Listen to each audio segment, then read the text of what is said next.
From the opinion pages of the Wall Street Journal, this is Free Expression with Gerry Baker. Hello and welcome to the Free Expression podcast from the Wall Street Journal. I'm Gerry Baker, editor-at-large of the Journal. If you're not already a subscriber, please do sign up wherever you do your podcast listening. This week, the war on free speech. College campuses banning speakers who dissent from progressive orthodoxies. Big tech companies blocking access to news and information that doesn't comport with their views. Companies firing employees that speak out against things like diversity, equity, and inclusion policies. The encroachment on the precious right to free speech is a multifaceted feature of life in modern America. While the First Amendment, of course, still protects speech in law, in practice, that freedom has been curtailed in many respects. In the private field especially, often held subordinate to supposedly essential social, cultural, or political goals. Now, of course, we can exaggerate the scale of the problem. We're not Soviet Russia or communist China or theocratic Iran, where the exercise of expression against the government or anything that doesn't agree with what the authorities want us to believe can land you in prison or even worse. But the direction of travel here in the United States is clear.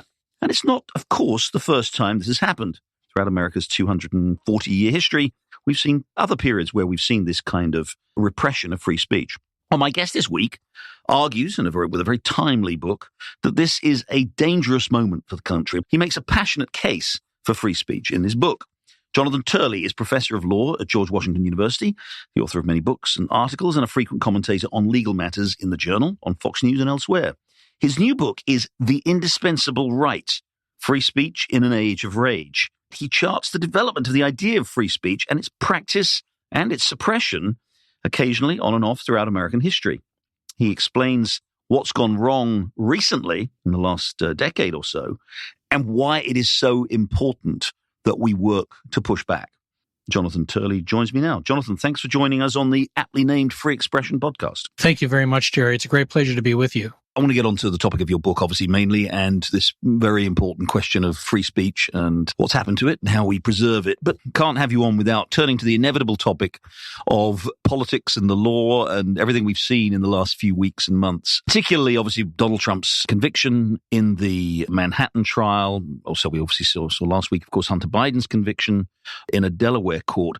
Rather than going over the specifics, particularly of the Trump case, and I know you've been very critical of the case, and so we don't need to get into that. But I do want to ask you the wider question about this age of lawfare that we've had. And we've obviously, the ideal of a kind of a completely sort of pristine, non-politicized legal system has always been something of a myth. But on the whole, clung to the idea that we do have neutral judicial system that metes out justice, irrespective of political party, fame, fortune, whatever. How bad do you think this has become? Can we now expect, do you think, kind of just routinely, both parties, we've seen it obviously with the Democrats in the last couple of years, but both parties, at the national level, but also at the state level, just using the judicial system to go after their political enemies? Is that now going to be just a daily reality of American life? Well, I hope it does not become the new normal. But it's also not the first time in our history. Indeed, this is part of the book. And the book actually looks at the period that is most analogous to our current one, and that's the Adams administration. The Adams administration didn't just crack down on free speech, of course. Adams cracked down on his opponents. He used the criminal justice system to try to incarcerate his most vocal critics. And that was through, as many people know, the Alien and Sedition Acts. Ultimately, Jefferson pardoned everyone who had been convicted. It was an ironic moment because he later then prosecuted some of his political opponents. Not as many as John Adams, but certainly he cannot claim the moral high ground. The person who could claim that ground is James Madison. He was the most consistent when it came to free speech and the misuse of the criminal justice system. So I think that we're seeing, unfortunately, a return to that period. Our country has deeply divided. The level of anger and rage is rising, but also this use of the criminal justice system. We can have debates over the other Trump cases. I've always said that I thought Mar-a-Lago was the strongest case of all of the cases brought against Trump, because those are charges that are well established, unlike New York, which was a manufactured crime done on, in my view, a chillingly lack of due process. I think the judge did not protect the rights of the defendant in the case. So, as you point out again, and you point out in the book, particularly the Adams experience, to some extent Jefferson too, are there lessons from that about how we move beyond that? I mean, as you say, it was Madison who came along and really changed that. I mean, are we just dependent on the good fortune of a great man to come along and take us away from this increasing politicization? Or do we institutionally as a nation, I mean, how do we stop what seems to be this sort of headlong rush towards partisan lawfare? Well, the book talks about a work that Madison completed in 1800 that dealt with free speech. And at one point, he refers to the monster that dwells within our system. And he was referring to the prosecution of political speech, particularly in sedition trials. That monster has continually reared its ugly head in American politics. What the book tries to do is to give an unvarnished look at our history.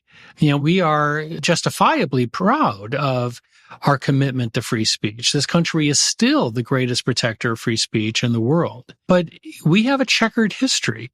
We continue to struggle with what free speech means in the United States. And we are living, in my view, the most dangerous anti-free speech period in our history. And I think it does eclipse the Adams administration. And the question is why? The book is called The Indispensable Right after how it was described by Louis Brandeis. But we agree that it's indispensable, but not why it's indispensable. And the book goes back and looks at what free speech means. And it suggests that we made a mistake early in the Republic. When the First Amendment was written, there were many framers who believe, as I do, that free speech is a human right. It's not something that is the product of being a citizen of the United States. It is a product of being human. It adheres to us as an essential quality of being fully human. If you believe that, if you believe it's a natural right, it changes how you view these contemporary battles like disinformation versus free speech.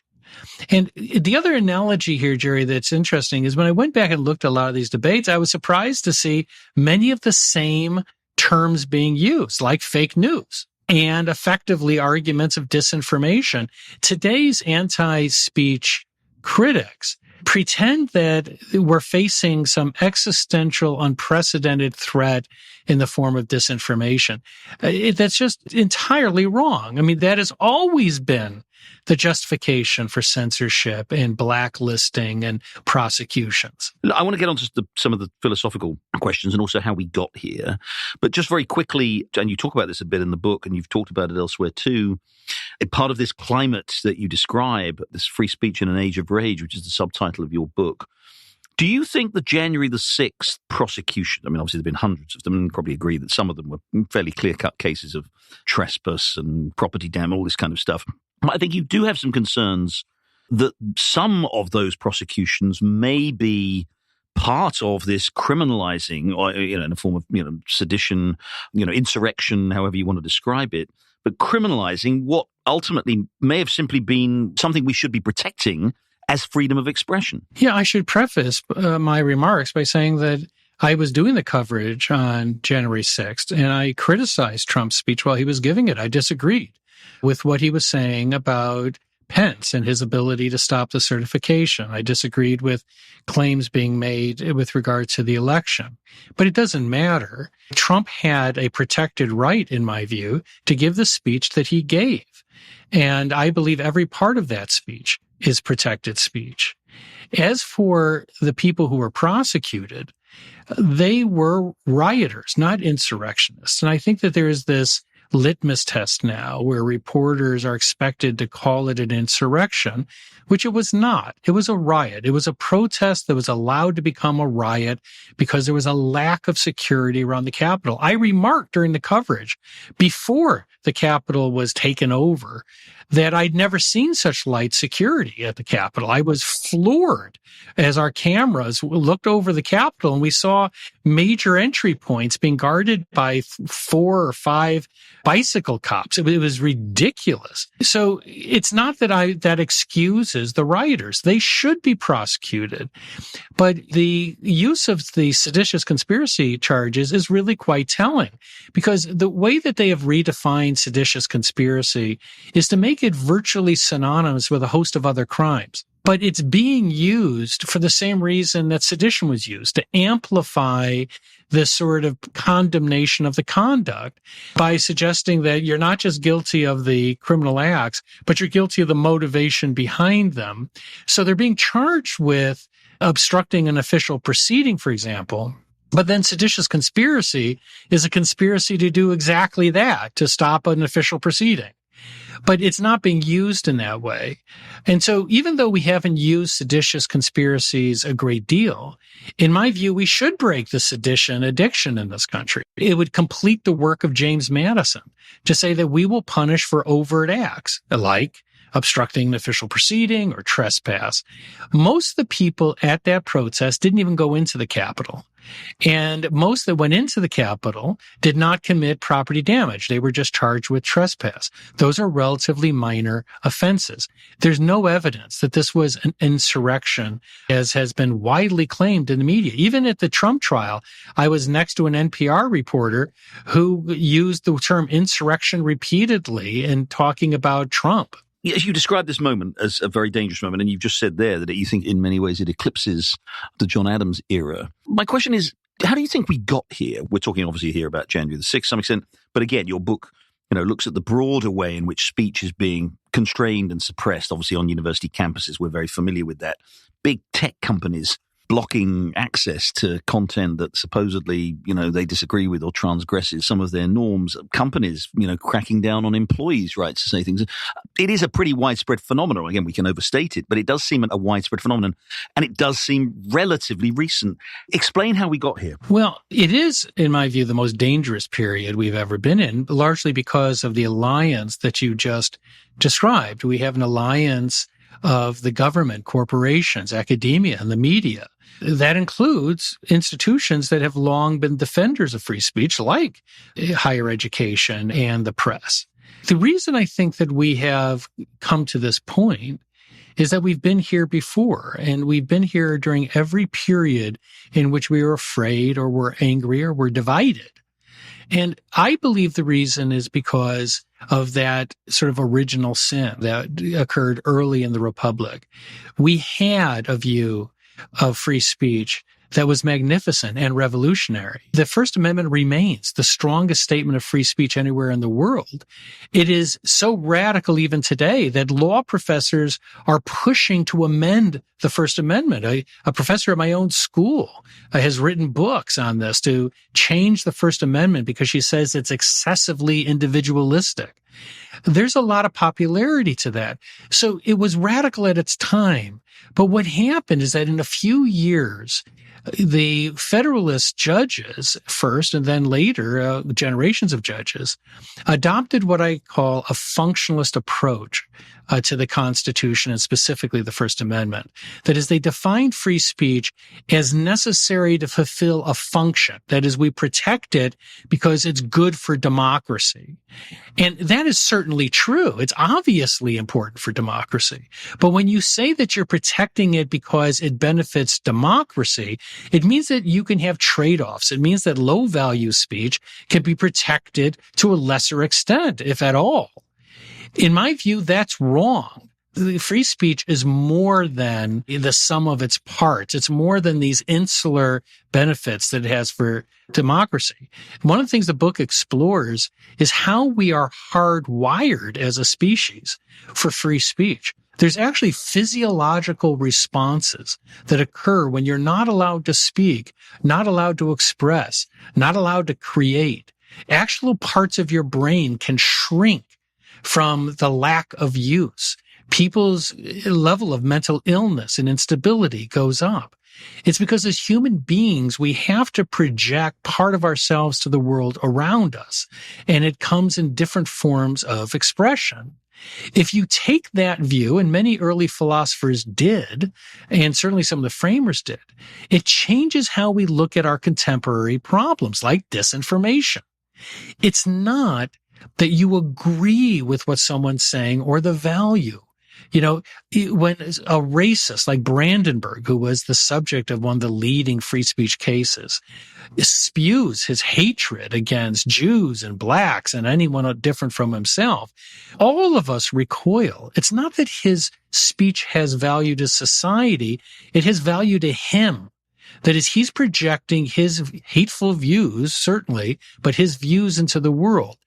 The value comes from a society that allows for expression and also allows for people to combat bad speech with good speech. So, as you say, it seems to be getting worse. There will be those who say, liberals say, this is all massively exaggerated. The idea that free speech is being seriously constrained in any particularly novel way, is overdone. You've got, here you are, you're speaking out at the Wall Street Journal, but you've got Steve Bannon is allowed to say more or less whatever he wants in fairly extreme language. Donald Trump himself has set aside the gag order for the moment, but Donald Trump himself is allowed to, declare that the president is a crook and, should go to jail and all of this kind of stuff.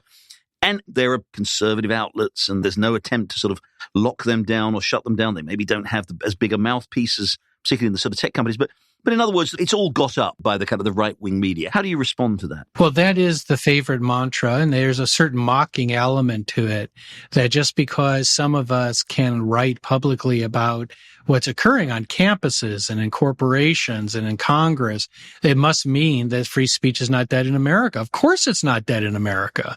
But to suggest that it has not been severely curtailed in the last 20 years is facially ridiculous. If you just go to campuses, I've been teaching for 30 years.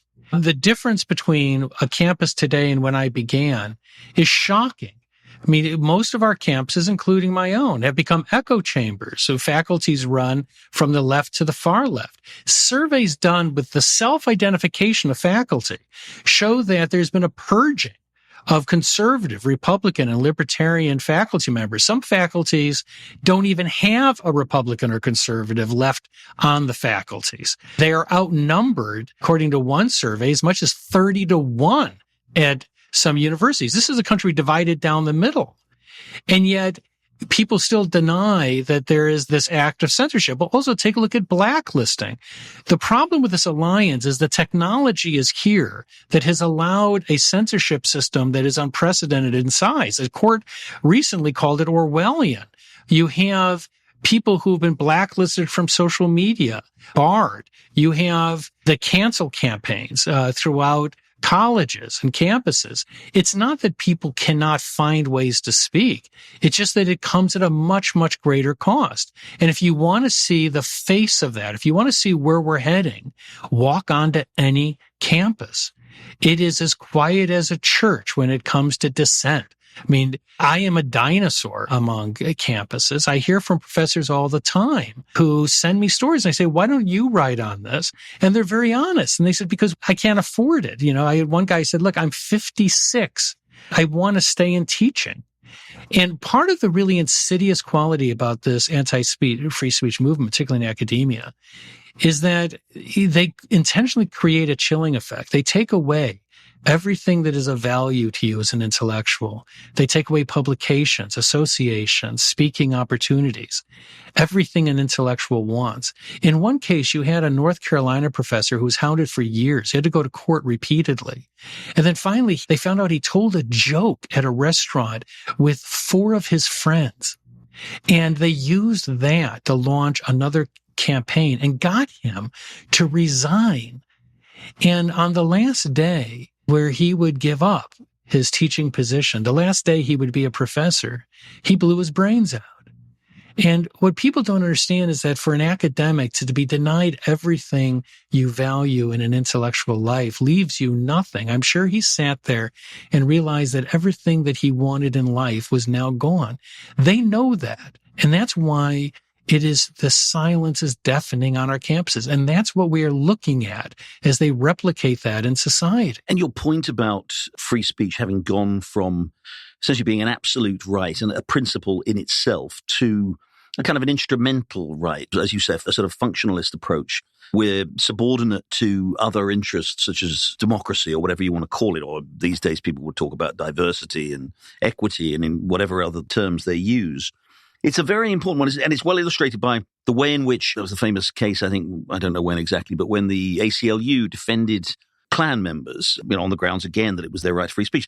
It's inconceivable to imagine these essentially political organizations, these interest groups, these pressure groups, supposedly, that are there to protect our rights. It's inconceivable to imagine that they would elevate the right of free speech of people they disagree with. They would elevate that above their political interests. That's something that really has changed, isn't it? It has. It's changed at the ACLU. I've had people at the ACLU who have left the old guard. I used to work with the ACLU. And one of them said that in a meeting, he kept on bringing up how they defended Nazis in Skokie to protest. And he was told that was a mistake. And this was what many of us consider to be the proudest moment of the ACLU, that they represented such a vile group in defense of free speech. But now it's in vogue to say that free speech itself is a danger, that it's a threat. That's what students hear on campus. That's what we're reading in the media. And it has become this mantra that free speech endangers us, that we have to limit it. And we've heard that before, but we've never seen an alliance like the one we have now. And part of what the book does is it talks about this history through these individuals who put everything, including their lives, on the line for free speech. And, it's interesting because George Bernard Shaw said that unreasonable people believe the world should conform to them. And that's why all great advances or progress is made by unreasonable people. And this book is in part about wonderfully unreasonable people who just refuse to yield. And their stories are very, very powerful, but they go across the political spectrum from communists to fascists, from feminists to sexists. They all have very little, if anything, in common, except this deep-seated belief that they have a right to speak even if everyone hates what they have to say. We're going to take a short break there. When we come back, I'll have more with Professor Jonathan Turley, talking about his new book on the importance of free speech. This book is called The Indispensable Right, Free Speech in an Age of Rage. Stay with us. You're listening to Free Expression with Gerry Baker. Don't forget, you can listen to the latest episode anytime on your smart speaker. Just say, play the Opinion Free Expression podcast. Now, back to Gerry Baker. I'm back with Professor Jonathan Turley, George Washington University. We're talking about his new book, The Indispensable Right, an argument about the importance of free speech. How far should the principle of free speech be taken, or as you say, the indispensable right? I mean that in two senses. I want to come on to the limits on things that the famous shouting fire in a crowded theatre, which I know you take issue with in the book. And I want to come on to that in a minute. But I mean, obviously there are private spheres and public spheres, and there are private institutions that are allowed to employ certain people who, conform to their beliefs or whatever. And of course, then there's the public space. There's this public sphere where the First Amendment, where the law applies. How do we break that down between private organizations? Should they be allowed to impose limits on free speech? Or is the free speech ideal an absolute and universal one? The companies have free speech rights too. And so they do have a right to control free speech. Starbucks has a right to say you can't, put your political views on the cups of customers when they pick up their lattes. The NFL has a right to say you can't kneel during the anthem. These are businesses and these are employees, and they have a right to limit speech. I also talk in the book, however, that it's become a disingenuous defense on the anti-free speech movement to say, well, Everything, therefore, is fine if you're a corporation because the First Amendment doesn't apply to Facebook or Twitter. First of all, that's not necessarily true, that if these companies are acting as surrogates or agents of the government, I believe they have been, then they are subject to the First Amendment. But even if they are not, there is this bizarre notion in academia and in the press that if it's not covered by the First Amendment, it's really not a free speech issue. The First Amendment was never supposed to be the entirety of free speech, and not the full embodiment of free speech. It was addressing the most serious threat to free speech, which was government censorship and the use of licenses to control the media. But free speech goes beyond that. And so whether you're an academic institution or a social media company, you still have to justify your actions. It doesn't mean you can't take them, but you have to justify your actions if they are anti-free speech, which they often are. And so when you look at these private companies, particularly social media companies, you have to ask, is there a difference between Twitter, Facebook, and Starbucks? And the answer is, of course, yes. That is, these are companies that are now the most popular form of communication in the United States. They dwarf now the telephone. But could you imagine if AT&T periodically broke into your calls and said, we've been listening. We really did not like what you just told your aunt. So we're going to cut this call off and we may not let you use the telephone in the future. People would be absolutely outraged. But of course, these social media companies are the telephones of the current generation. And so if they want to be Starbucks, we can strip them of all of their protections and they can be Starbucks. But they have an added duty, a responsibility, in my view, towards free speech. Now, as for the government, the line, I think, should be clear. Punish the conduct, not the speech. Now, sometimes speech is the conduct in the sense that if you have a conspiracy to commit fraud, you do that obviously with words. And people will often bring that up. And it's not very convincing. I mean, yes, there are conspiracy crimes. You are using words to commit an act. The example I give in the book is that there were a bunch of anarchists who were prosecuted for their political views. In my view, they should not have been prosecuted. But some of those anarchists then went and built a bomb to try to assassinate a corporate president. Now, their discussions in building the bomb were part of a conspiracy because they were connected to that overt act.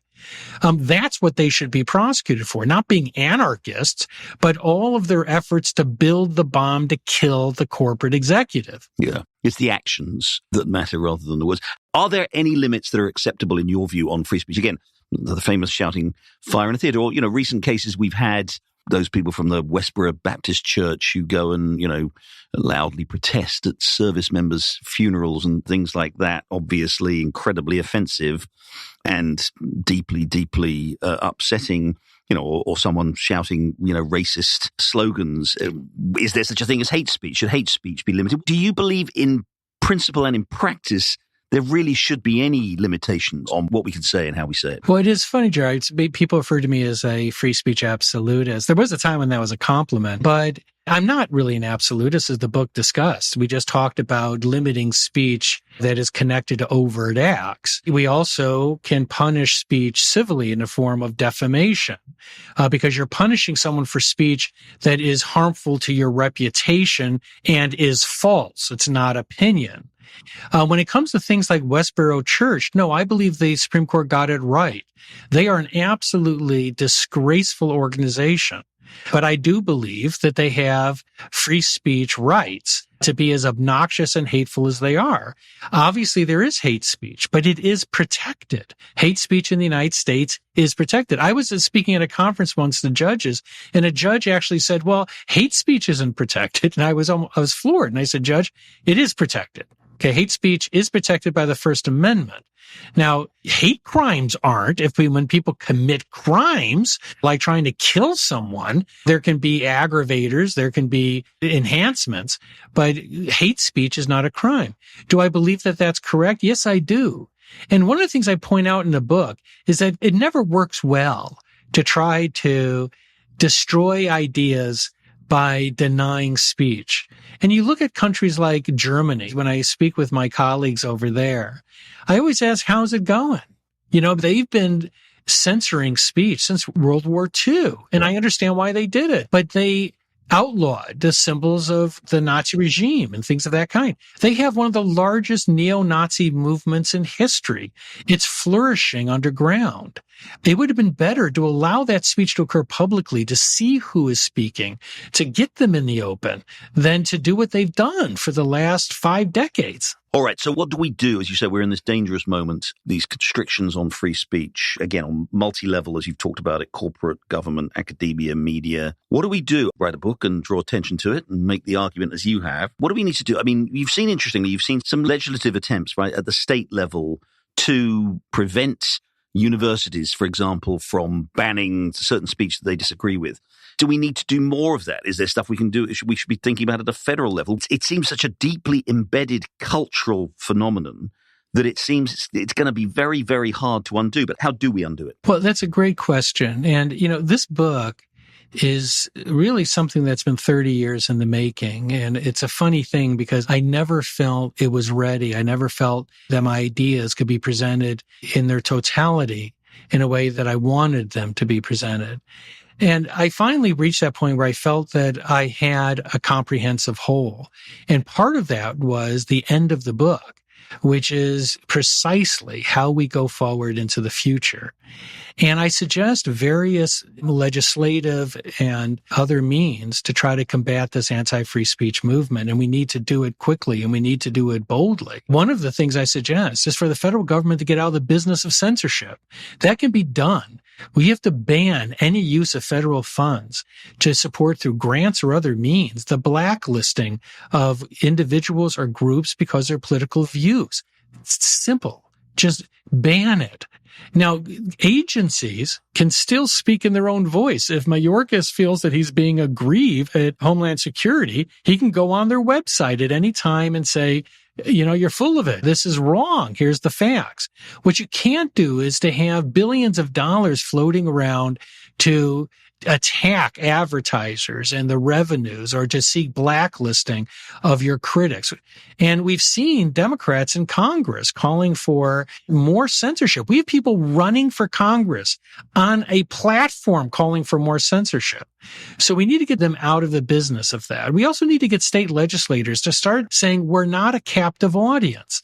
You live in a country that is right down the middle, and yet you have virtually no one on your faculty that represents the views of half of this country. Well, until you give a balance at these universities, we will start to withhold money. You can't ask citizens to keep on paying for your echo chamber where they have to send their children to your college where they're being silenced. There's lots that can be done here. But Jerry, one of the good things about being someone who believes in free speech as a human right is that it gives you a certain optimism. Because if you believe as I do that human beings are hardwired for free speech, it's in our DNA, you have an inherent optimism that the government can periodically reduce our appetite for free speech, but they really can't extinguish our taste for it, that it's part of us. And that gives a sense of optimism. And that optimism is reinforced by polling. The American people are at each other's throats, but a majority still is against censorship, against blacklisting, against these efforts. And as someone who was raised in a liberal Democratic family, I'm just simply astonished to see what the Democratic Party has become. You have Democratic members calling some of us who have testified for free speech Putin lovers and insurrectionist sympathizers. It's right out of the McCarthy period. So the left was the target of McCarthy. They were the targets of censorship and blacklisting. And now they've picked up that very same weapon and they're using it against their political opponents. Well, you end on an optimistic note there. I'm glad you're optimistic. It's a suitable way to end. Professor Jonathan Turley, the book is The Indispensable Right, Free Speech in an Age of Rage. Terrific book. Do read it. Jonathan Turley, thanks very much for joining Free Expression. Thank you so much for having me. Well, that's it for Free Expression this week. Thanks very much indeed for joining us. We'll be back next week with another episode. In the meantime, have a great week and goodbye.